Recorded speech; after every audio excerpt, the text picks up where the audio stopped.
So, Navpriya, take me back to the end of 2019. Where were you, and what were the series of moments that led to the trigger for you to start your journey? 2019 and was another year where I was trying to juggle work and life. And I always, exercise, have been physically active, trying to balance work and life. And I came across a photo shoot by Dr. Bhanushali, the podcast actually by Dr. Bhanushali that led me to your website. And I browsed through um, the pictures and the client transformations. So I had always wanted to be in a good physical shape. I always strived for good sculpted body, especially abs. I had worked on it for years, uh, but unable to achieve it, and always thought it was maybe genetics or either or. But then I coming across that podcast and then leading up to your website was astonishing. It was refreshing. It was, um, looking through and browsing the numerous transformations of different Asians, clients of yours. It gave me boost and inspiration to do something different for myself. So I plunged and I wrote an email to you, December 2019. Fantastic. What you said, well, now you can probably reflect back. What do you think were the problems that you were facing leading up to it? Why you'd been trying for decades? What was the biggest problem you were facing continuously in that time, in your attempts to get into the shape that you wanted to? Now that you can reflect back on having gone through quite a lot of the journey. I was able to bring my weight down from maybe my heaviest after pregnancies of 160 pounds to 140 pounds. I just couldn't break through that plateau. No matter what I did, I just could not lose my midriff. And I tried working with a trainer, going to the gym. I just could not understand what it was that I was unable to, I was not able to achieve what I was looking for. Um, so it was not really yo-yo dieting. I was kind of maintaining the weight. Um, I just was couldn't break that plateau. Yeah. Do you think it was because of a lack of education, or I think I think a lot of it is due to lack of nutritional yeah, education. So I had a trainer who worked with me for almost 3 years. Uh, she introduced me to weight training, strength training, but I think she could never help me understand the educational piece of fitness, which is a huge component to achieve what you want to. Understanding the macros, especially considering, Indian diet. I'm a vegetarian, and we cook Indian meals at home.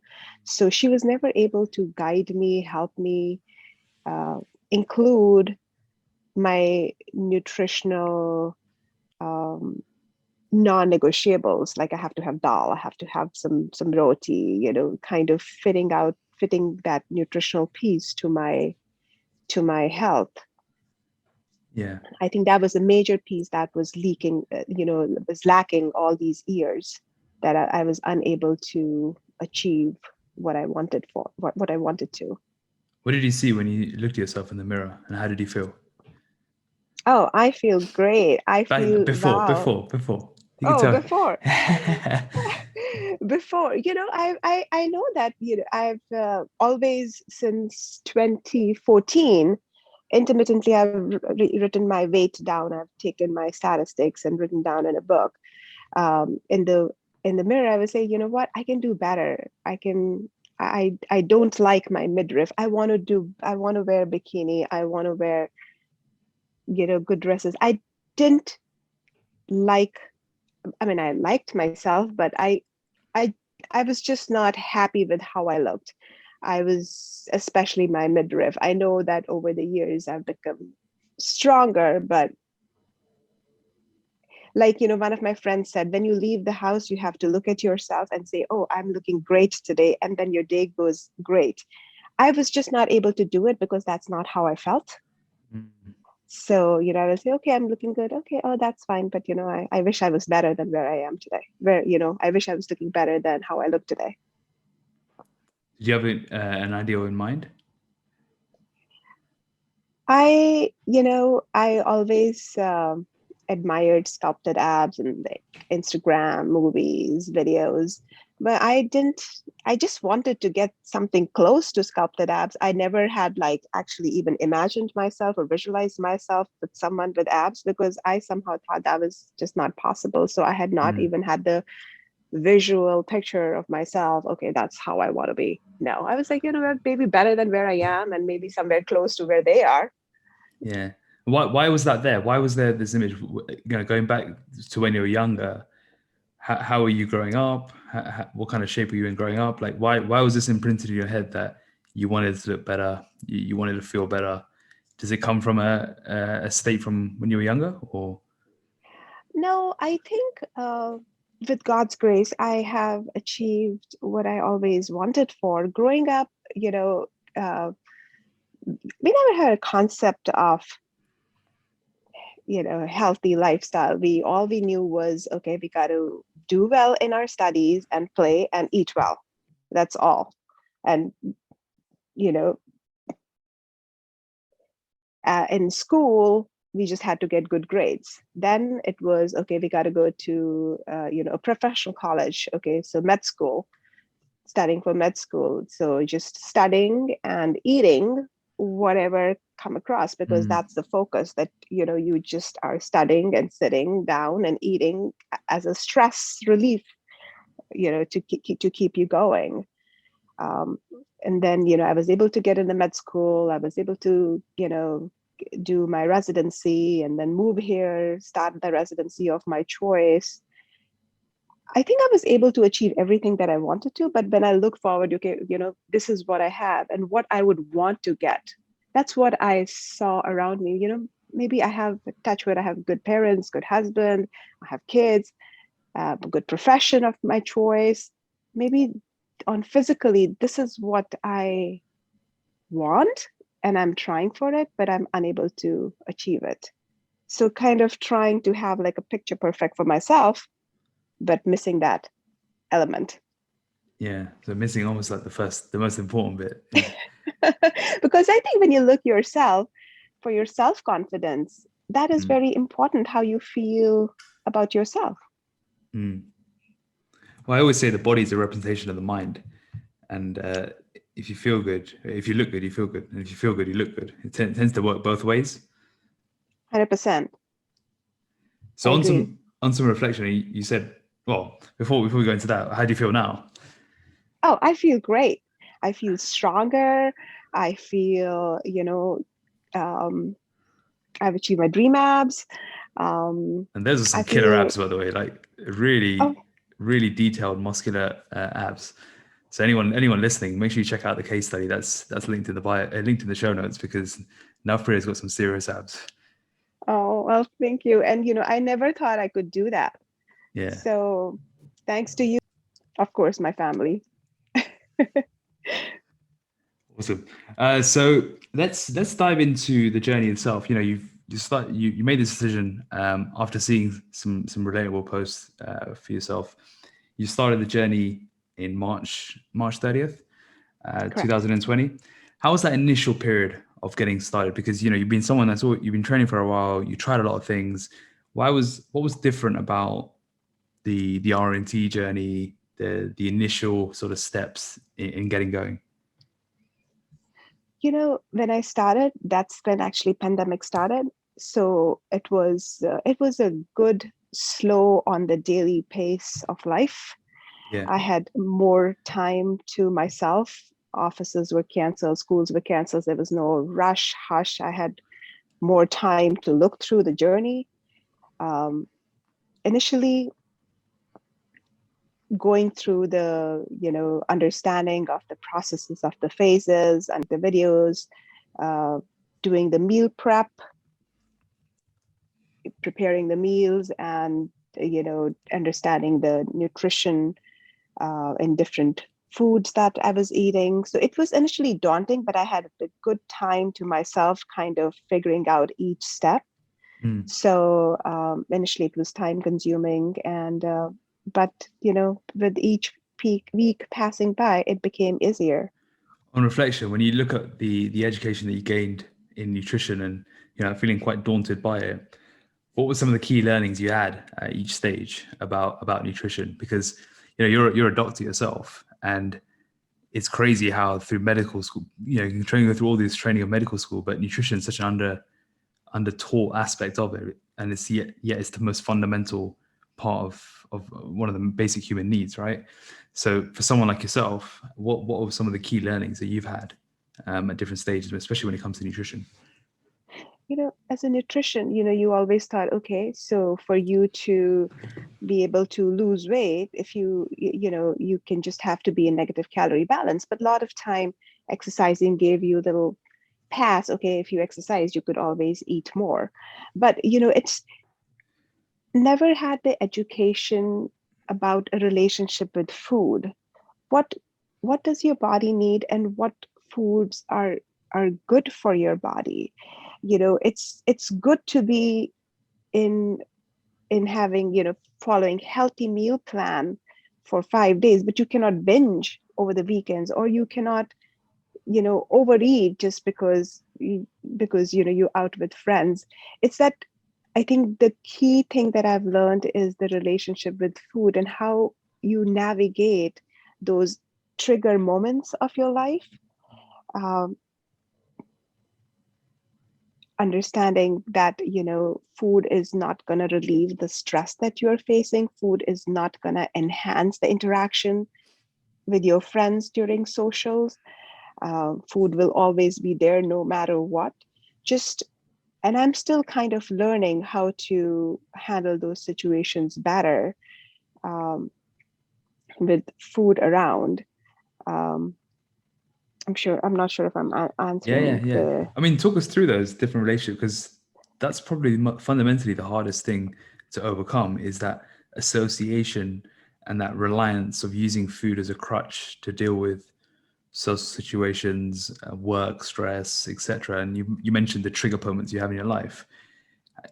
Like, describe your relationship with food and how you used it, and how you now try different strategies in those trigger moments. You said it's still a learning process, still a work in progress. It's not something that happens in a couple of months, but how has that transition been? Like, give us some examples of potentially what you've done before to now, how you navigate around these trigger moments.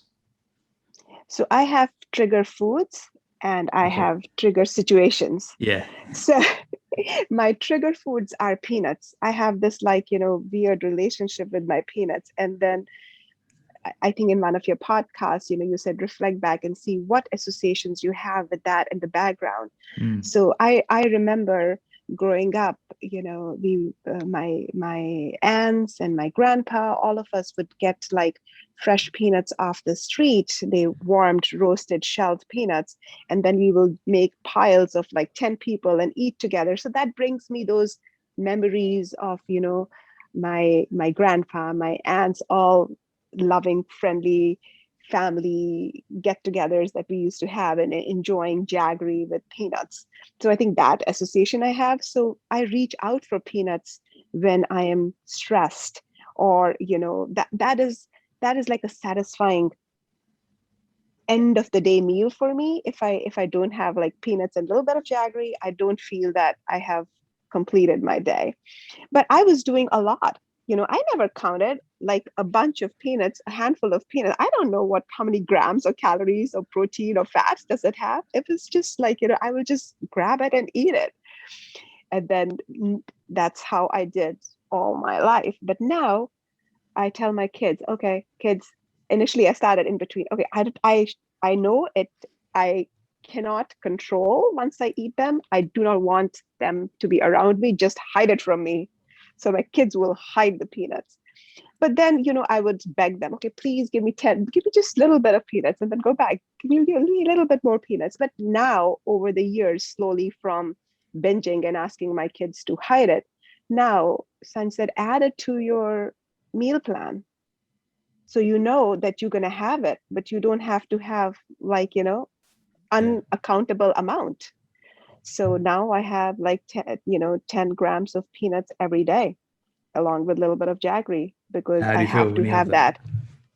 Good, Yeah. good. And I feel satisfied, sometimes I do want to eat more. So I will have like 5 more grams, but then I don't go like 20, 25 or 30 grams or 50 grams like I did before. What happens at that moment of you have 10 grams and you want a bit more? How do you feel at that point? That I have to, then I think back, okay, so I have logged in my food already, or is that something that I could eat more, or I will add those to my meal plan and see if I have room to add 5 more grams of peanuts in my macros for the day. So And by the time you think about all of that, it's not even worth that it. just it's not worth it. Yes, yes. And sometimes I can easily add it, and I feel happy. Oh my God, I had room to add 5 more grams of peanuts in my meal plan, Mm. What and about I enjoy it. go on, go on. And like one of the meal hygiene things you talk about is eat slow, enjoy the peanut. So I like, instead of like gulping a bunch of peanuts and finishing that in a minute, I take my time now. I take my time. I chew each peanut and then like relive my old associated memories of childhood with that, and I enjoy it. And then I think I'm satisfied by the end. I'm done with 10 grams of peanuts every day. Perfect. And talk to us about the trigger situations. So that's the trigger food that you have, which Yes. you've really rewired that relationship, because that's something which has the potential to, be a disaster, but now is well controlled and part of a day-to-day It's in my strategy. meal plan. Yeah. Talk to us about the trigger situation examples. So trigger situation for me is the stress, and stress could be just an upcoming challenging surgery. It could be a difficult patient. It could be because my older son did not finish the assignment that he was supposed to do, or it could be just the social gatherings with friends. So these are the trigger moments which I know that my body may respond to without thinking, binging on something. These are the moments when my mind is focused on dealing with the stress, and sometimes those situations I just will eat whatever without even enjoying or thinking much about the foods around me. So during those situations, I try to either go out for a walk, listen to one of your podcasts, try not to be around food. And if it's a social situation that I have to hold, and I'll try to eat beforehand before I go out. So I have had like either protein shake, or I have a good bowl of salad, and then when I go, I'll have small amount of small portions of whatever food we have in the social situations. Now that I'm in consolidation phase, I am more mindful of what I'm eating. Sometimes I would not know how much calories or whatever it has, but I try to take a smaller portion and enjoy the portion without, reaching, not having a plate full of it, but like a quarter plate of whatever is being served at a social situation. Yeah, again, at that moment of stress, it could be very easy to just succumb to it and not be mindful of what's happening before it does happen. Does that makes sense? Like you're in a stressful Yes. situation. Next thing you know, you're down a pack of biscuits. And I'm not saying biscuits are your thing, but that's a very relatable situation for many people. What are you doing to create a gap? So the moment it happens, the trigger, to you saying, I'm actually going to deal with this in a different way. I'm going to process it in a different way. I'm going to go for a walk.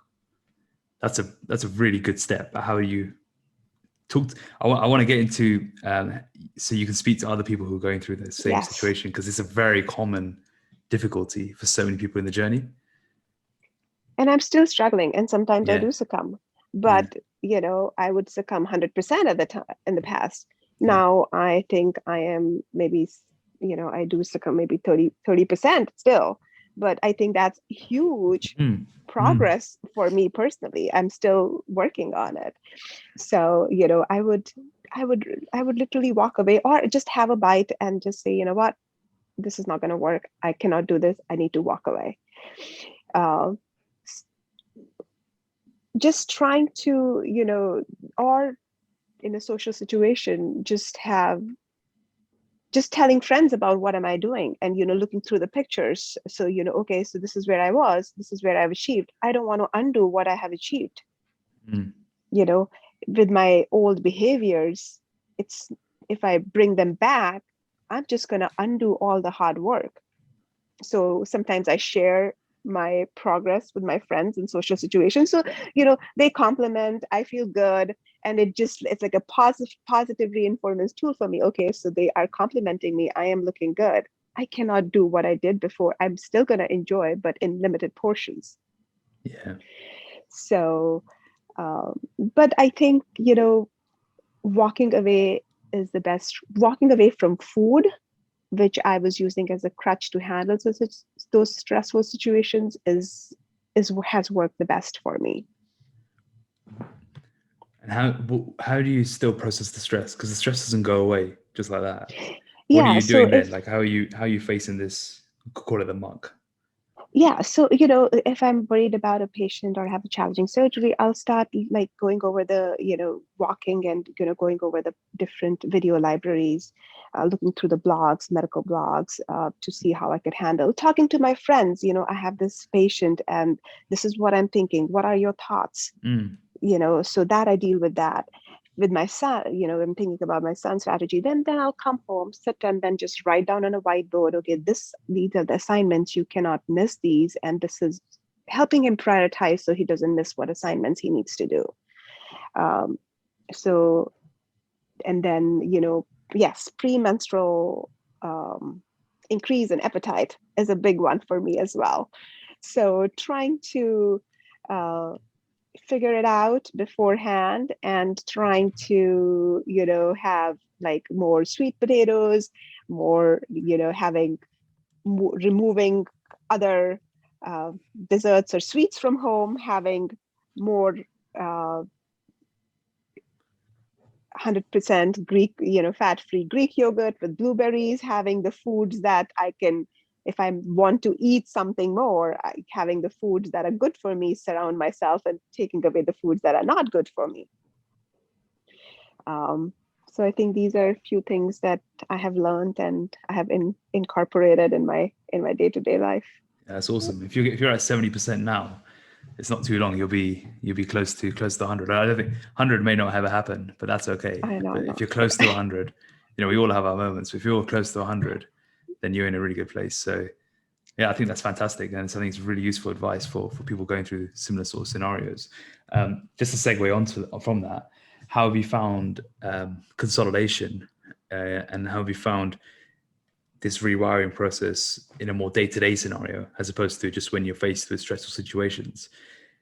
Now that you've achieved the physique you've wanted for years, decades, how do you how are you finding looking at yourself in the mirror like, oh wow, I'm a new Navpriya now? How is that new identity embedding into yourself? New identity is amazing, but like you have mentioned in your prior podcast, it's easy to get there, but to maintain is Mm. totally different ball game. So I'm gaining weight, so that association with the weight that I see on the weighing scale, to dissociate from that is hard for me. So it's like I know that it's about finding that sweet spot where Yeah. you are able to maintain and enjoy everything that you want to in your day-to-day life, living normal life. I'm still trying to figure it out. Um, so I have, gained weight, but when I look at my pictures before, even though I'm heavier, but I still look pretty close What's to the my photo sorry, what, shoot just to give weight. context, what sort of gain in weight have you had? So, I started my journey at like 59 kilos. Yeah. I'm 5'2" and I went down to 50 kilos, and I'm hovering between 52 to 53 kilos now. Yeah, that's about right. And but there are days that I go up, and then in the next few days I'm like go down. So I'm still trying to figure out where my sweet spot is. So it's, I guess, learning in progress. Um, and trying to stay active and with my training. But also, I think in Ivan's recent podcast, he said there is no like bad food, it's a bad amount. Yeah, yeah, yeah. It's no forbidden food, but for me. So just having those processes, we went for hiking yesterday. So at the end, we were really very tired. So we had pizza. So I had like a slice of pizza Mm. rather than going for 3 or 4 slices of pizzas. And then I had my protein drink, and that was good. That's awesome. Yeah. You're probably quite close to your sweet spot. If you found that because what tends to happen is you get to your leanest, you come up just a tad, and then you sort of hold and fluctuate between 1 or 2 kilos. And if you find that's where you're holding and sort of normalizing towards, you'll probably be around that point. Yeah. You won't be as food focused. You won't be as, you won't be thinking about food as much. And you'll be feeling amazing and performing well in the gym as well. Yeah, no, I'm working on that. And then, you know, I'm still hovering around 53, 54. And then Sanjay asked me to have some untracked meals. And it was very hard for me. I had to like write down everything, because if I had one untracked meal, I, I would I would I would notice the weight go up. I'm not able to dissociate myself from the weighing scale yet. Yeah. So Well, that's a journey in itself, and I think you're doing all the right things at the moment to work towards that. And now this is like the next stage as investment phase goes longer and longer, is trying to detach from that. yeah, That being yeah. said, I weigh myself every day, and I think it's a great accountability tool to understand how your body works, what kind of foods react to, and also just keep a track of your body weight. Because if you don't measure, you can't track it. And if you're someone who suddenly says, "Oh, I'm not going to use a scale now for 3 months," it can be a very risky thing to do, just because you start kidding yourself, and your eyes start looking differently than what the data says. Yes. And then, I think over the time, your like the gut bacteria changes. So you feel bloated as well. It's not only about the weight, the Yeah. things that are not good for you. Like I feel bloated when I try like a different food that I have not had for some time. I feel big, and suddenly, that bloating is uncomfortable. Mm. So I think I do like the waist circumference every week too. So I can sense if if I ate a food that did not agree with me, I feel more bloated, and my waist circumference is more that day. Mm. Well, that's great for nutrition education, because again, what happens is when you actually clean your diet up and you introduce old foods again, you're like, oh, I didn't realize I felt like this. But in fact, you probably didn't realize at the time you were bloated. It's only now you're more sensitive. You Yes, can start noticing, because you know what good feels like. yes, yes. Good feels like, okay, clean belly, flat stomach. And bad feels like, oh my God, what happened? I know I'm not pregnant, but why is my belly so full? And it's all bloating, that gets better in 2 days again. Yeah. Just to segue off that, actually, how have you um, integrated a healthy nutrition for your children? Segueing off the pregnancy comment. uh, Yes, yes. how have you implemented a healthy lifestyle in the family and in the household? Has it been? Are you eating differently? Are you integrating with everyone now? What's the family dinner table like out at the Oberoi's? So we have Indian meals every most of the days. So we Okay. have dal. Um, we used to have a lot of rice, but my husband and my kids have started using cauliflower rice. So we Okay. just Great. grate the cauliflower, and that is like with rice and lentils. Um, My oldest son has been measuring every food that we eat. How many grams is that? How many grams of this? And we make like these for the breakfast, which has a little bit of oatmeal, the measured amount of oatmeal, measured half banana, protein powder. So we eat that with a little bit of 10 grams of peanut butter, with a little bit of Hershey syrup that all of us enjoy. Um, all of us have had more fruits now, especially berries with yogurt that I started and everybody eats. So, and like I don't want to restrict the kids, so they eat, ice cream over in the summer, but we usually have like we don't keep it in the fridge because I think it's hard for them to have self-control when it's in the fridge. So we just get it like once or twice a month. So it's just little things that we have incorporated in our So do they know what protein is, what oh carbs are, yes, fats are, how yes, much is it? they read the nutrition labels. And Oh, then I'll fantastic. say, you know what? So we go out for shopping, and then they want cereal. Cereal was like everyday thing in my household before, and it's all sugar. So now we don't have cereal at home. We don't even buy the cereal anymore. And was that their So choice? education. Yeah, So yeah. now it is that, okay, mom, I understand it's so much Oh, sugar, wow. so let's not buy it. So they tell me, okay, mom, I read the label and we don't want to get this. How did you introduce them to the concept of reading food labels and macronutrients? Because I'm assuming they didn't learn this at school. Um, No, they see me. They see yeah. me, like they see me journaling everything. They see me reading everything. They see me telling them that we need to be aware of it, and this is all carbs. You need to have more nutritional. This is all sugar. It's fine to have it, but then just balance it with something. You cannot have 3 times a day such high carb diet. You have to have balanced diet. It doesn't have to be restrictive. You should be able to have whatever you want, but just having more understanding about their nutritional requirements That's and brilliant. needs. And what about your husband? I so want him to join RNT, but he's like, I'll join RNT if you do my check-ins and you do my all the meal prep work and write down everything for me. Um, but that's hard, and he works out of out of town a couple of days a week, so overnight calls and also. But he has given up rice. We don't make rotis every day anymore. He eats cauliflower rice. He eats salad.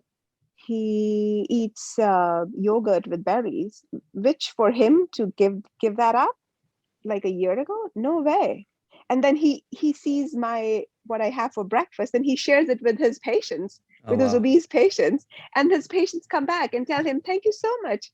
I go by my maiden name, so his last name is Bhatt. So he's like, thank you so much, Dr. Bhatt. We've lost this weight. Now that he's like, okay, take only so much grams of nuts, take this, take this. So he just shares my breakfast and meal plan with his patients, is what he does. That's And then fantastic. Yeah. he takes all the credit of them losing weight. Well, that's the domino effect in full effect.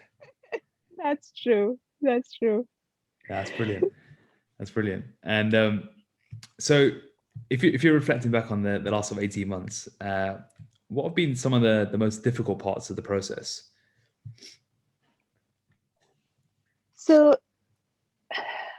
difficult parts of the process.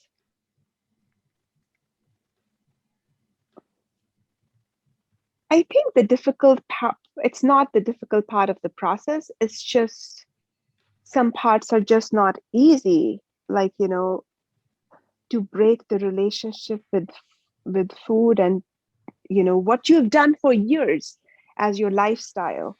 That's how your body reacted. That's how social events means food, drinks, you know every day, this is what's on the table. Every day there is a fried popper. So that's how we lived all our life. To break that associations and kind of learning, no, we did it for years, but that's not right. This It's just over time learning Mm. um, the lifestyle, the nutritional needs. difficult because you are trying to break the old norms. It's not difficulty as like it's just, it takes time to learn all those, and those things don't come easy. Going away, like I had a family emergency, so I had to travel to India. I was in India. I said I'm in a hotel. I have only few. I can't modify what I'm getting, but I need to eat. I can try to exercise. So having she gave me some strategies how to deal with the situations that I was. Uh, so R&T has provided me that support, but it is up to me how I handle those difficult situations, and that takes. It's hard to do that. So I think that it's not like a difficulty, but it's not easy. Yeah. Yeah. The only person who can do it in the end is you, right? We can teach you all Exactly. the tools, open the door for you, but you've got to walk through it. Yes. So it is just learning, and it's hard to break those hard to break those long-term behaviors and rewire and reset those behaviors and how you respond, you Yeah. know. So, Navpriya, how's the physical been the vehicle for you? Oh my God, it's been amazing. I feel good. It has improved my self-confidence. I look at the mirror and say, oh my God, I look good. And then I'm happy all day. I deal with my nurses, my patients. It's like happy start of the day, and the happy day goes all around. Um, I'm able to handle better the stress, the challenges. I'm able to give more time to, because I'm in a happy state of mind. So little things don't stress me out. Little things don't throw me off. I'm able to handle it at home, at kids if they didn't do something, or I'm able to handle it better. I'm busiest in my professional practice right now. I have added so many new patient services. I'm more entrepreneurial.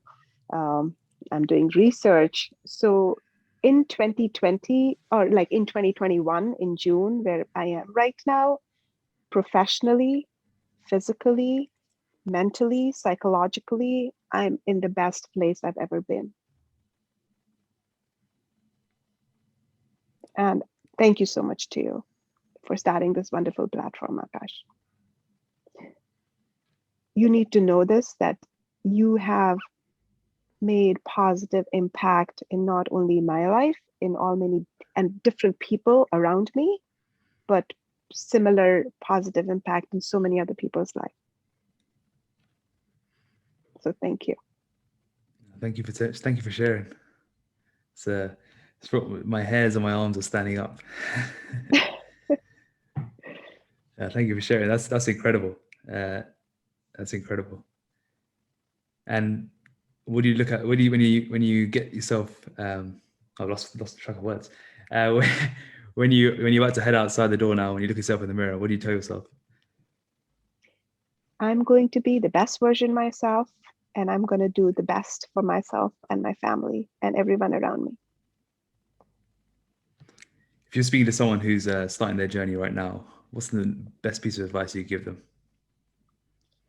Every person has different goals, priorities, and changes and challenges they come across. They have to trust the process, be acceptable of the feedback, and tune it to how it will fit in their life. And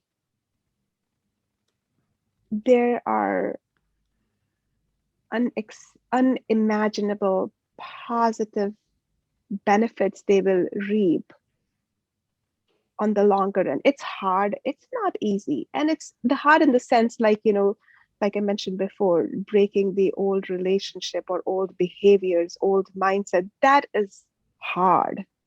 This is not easy, and that it's going to be hard, but just not giving up, and being honest with yourself, and then you will see so many positive effects, even 3 months, 6 months, year, 2 year. Do not give up. Just trust the process and embrace it, and you will reap benefits. What does the next phase look like for you then? What does the future hold? Oh, just it's always, a work in progress to be the best version of myself in at all fronts. And I think like physical is the springboard for being even better. I succumb 30-40% at times to those trigger situations and trigger foods to make them even better. Just living each day to fullest by feeling strong and doing my best. Amazing. Thanks so much for sharing your story, Navpriya. It's been a pleasure. Oh, all mine. Pleasure's all mine. And thank you so much to you. Thank you so much to your team. And you guys have created this R&T family, R&T platform, which has been a blessing. Thank you. You're welcome.